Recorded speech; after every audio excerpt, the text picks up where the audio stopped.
म्हणजे तुम्ही म्हणाल की 100 शेतकरी आहेत, तर 100च्या 100 ॲग्रोटुरिझम सुरू केलं तर ते चालू शकेल का? हो, डेफिनेटली चालू शकेल.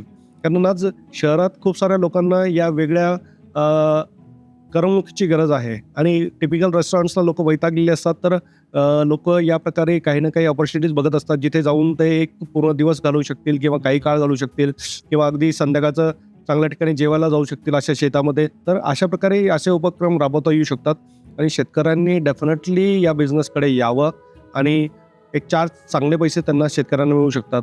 खास करून काय होतं, छोटे शेतकरी त्यांच्या घरातली 4 लोकं जर कामं करणारे असतील, तर त्यांना आणखी चांगले पैसे दिसू शकतात. आज आमच्या सारख्यांसाठी आम्ही पूर्णपणे परावलंबी आहोत एक प्रकारे. तर ज्या शेतकऱ्यांची स्वतःची घरातली 4 लोकं काम करतायत, राबतायत, तेव्हा त्यांना डेफिनेटली चांगले पैसे मिळू शकतात यातून आणि पारंपरिक शेतीवरचं जे डिपेंडन्सी आहे ती बऱ्यापैकी डायव्हर्ट होऊ शकते.